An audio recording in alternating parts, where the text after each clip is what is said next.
Israel ലബ്നാൻ വെടിനിർത്തൽ സ്വാഗതം ചെയ്ത് UAE. കരാർ ശാശ്വതമായ സമാധാനത്തിന് വഴി തുറക്കുന്നതാകട്ടെ എന്ന് വിദേശകാര്യ മന്ത്രാലയം പ്രത്യാശ പ്രകടിപ്പിച്ചു. ലബനാന്റെ പരമാധികാരത്തിൽ വിട്ടുവീഴ്ച ചെയ്യാനാകില്ലെന്നും UAE വ്യക്തമാക്കി. ലബനീസ് ജനത അനുഭവിക്കുന്ന ദുരിതവും യാതനയും ഇല്ലാതാക്കാനുള്ള സുപ്രധാന ചുവടുവെപ്പാണ് വെടിനിർത്തലെന്ന് UAE വിദേശകാര്യ മന്ത്രാലയം പുറത്തിറക്കിയ പ്രസ്താവനയിൽ പറയുന്നു.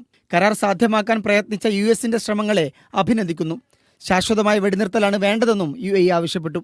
ലബനാന്റെ സ്വാതന്ത്ര്യവും പരമാധികാരവും സംരക്ഷിക്കണമെന്ന് UAE ആവർത്തിച്ചു. അന്താരാഷ്ട്ര തലത്തിൽ രാജ്യത്തിന്റെ അറബ് പ്രാദേശിക നില പുനഃസ്ഥാപിക്കേണ്ടതുണ്ട്. പരമാധികാരത്തിനും അഖണ്ഡതക്കുമുള്ള ഉറച്ച പിന്തുണ ഉറപ്പു നൽകുന്നതായും പ്രസ്താവന വ്യക്തമാക്കി. സിവിലിയന്മാരുടെ സുരക്ഷയും സംരക്ഷണവും ഉറപ്പുവരുത്തുന്നതിനായി UN രക്ഷാസമിതിയുടെ 1701 നമ്പർ പ്രമേയം നടപ്പാക്കണമെന്നും UAE ആവശ്യപ്പെട്ടു. പ്രദേശത്തെ ജനങ്ങളുടെ താൽപര്യങ്ങൾക്കും അഭിവൃദ്ധിക്കുമായി ആവശ്യമുള്ള എല്ലാ കാര്യങ്ങളും ചെയ്യേണ്ടതുണ്ട് എന്നും മന്ത്രാലയം ചൂണ്ടിക്കാട്ടി. US-ന്റെയും ഫ്രാൻസിന്റെയും മധ്യസ്ഥതയിലാണ് ഇസ്രായേലും ലബനാനും തമ്മിലുള്ള വെടിനിർത്തൽ കരാറിന് രൂപമായത്. US പ്രസിഡന്റ് ജോ ബൈഡനാണ് കരാർ പ്രഖ്യാപിച്ചത്. ധാരണയെ ലബനാൻ കെയർടേക്കർ പ്രധാനമന്ത്രി നജീബ് മിക്കാത്തി സ്വാഗതം ചെയ്തു. Media 1 Dubai.